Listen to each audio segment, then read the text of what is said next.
అష్టాంగ ప్రణామం చేసి పొగుడుతా, ప్రార్థిస్తా. అందరికీ ఉన్నాయి మచ్చలు, అందరికీ రహస్య జీవితాలు ఉన్నాయి. అందరూ చెప్పరు, నేను చెప్పాం, అంతే తేడా.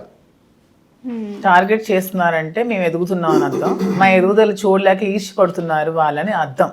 ఎవరికైనా సరే ఒక మనిషిని ఎందుకు టార్గెట్ చేస్తారు? ఊరికి మనం గెలుపు దిశగా వెళ్తున్నాం, మమ్మల్ని చూసి ఓర్చుకోలేక ఈర్ష్యపడే వాళ్ళ సంఖ్య ఎక్కువై వాళ్ళు అలా కామెంట్స్ చేస్తారు.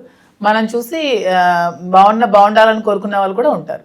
ఓకే, అంటే మీరు ఒక స్టేట్మెంట్ ఇచ్చారు కదా, ఎవరికి లేదు, ఇప్పుడు విప్పితే చాలా మందివి బయటికి వస్తాయని. అంటే అది ఎవరిని ఉద్దేశించి ఆ స్టేట్మెంట్? అందరినీ ఎవడుకుంటే వాళ్ళకి.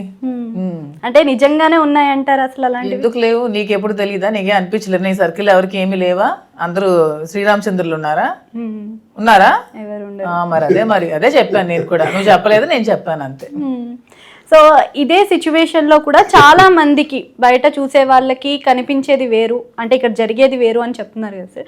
దాంట్లో కూడా ఇప్పుడు వకుల అనేది కనిపించేది వేరు అనకపోతే రెండు లైఫ్లు బాగుంటే ఆ లైఫ్ నుంచి ఎందుకు బయటకు వస్తారు? ఒక జీవితం బాగుంటే ఆ జీవితం నుంచి ఎవరైనా బయటకు ఎందుకు వస్తాం?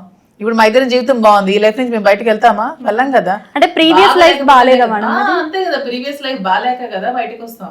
అంటే ప్రీవియస్ లైఫ్ చాలా బాగుంది, కావాలనే వచ్చింది అనేది కూడా వినిపిస్తుంది. ఎవరు చెప్పిన వాళ్ళు? ఇప్పుడు మీది ఏదైతే రీల్స్ లో వచ్చింది, ఎక్కడ వచ్చింది? ఎవరు చెప్పినాడు? ఎవడు? బాగున్న వాళ్ళు రోడ్ ఎందుకు ఎక్కుతారు? ఇలా ఎందుకు జీవితం బాగుందని ఎలా అనుకుంటారు? రోడ్ ఎక్కి, మీడియాకి ఎక్కి, రాజకీయంగా నేను పతనం అయిపోయే స్థాయికి దిగజారేటట్టు ఎక్కిన జీవితానికి బాగుందని ఎలా అనుకుంటున్నారు? బాగుంటే రోడ్డు ఎందుకు ఎక్కుతారు? మీరు ఇలాగే ఉంటే మీరు బాగున్నారని మేము అనుకుంటాం. మీరు రోడ్డు ఎక్కారనుకోండి ఏదైనా సబ్జెక్ట్ మీద, మీరు బాగులేరని మేము అనుకుంటాం. రోడ్డు ఎక్కిన తర్వాత కూడా మీ సమస్య బయటకు తెలిసిన తర్వాత కూడా బాగున్నారని ఎలా అనుకుంటాం? అందరికీ తెలిసింది. రోడ్ ఎక్కేదాకానే బాధలు బయటకు వస్తాయి. తాడు తెగే వరకు ఎవరైనా లాక్కూడదు, లాగితే ఇలాగే అవుతాయి. ఓకే, సో ఇక్కడ వకుల అయితే పెట్టారు కదా, వకుల పెట్టడానికి అలా రీజన్స్ అంటే కంప్లీట్గా మీరు స్టార్టింగ్లో చెప్పారు. అంటే ఇక్కడ ఉన్న బిజినెస్ పరంగా ఇదే ప్లేస్ అనేది ఎందుకు ఎంచుకున్నారు? ఇక్కడ ముందే చెప్పాను కదా ఎందుకు ఎంచుకున్నా హైదరాబాద్ అనేది.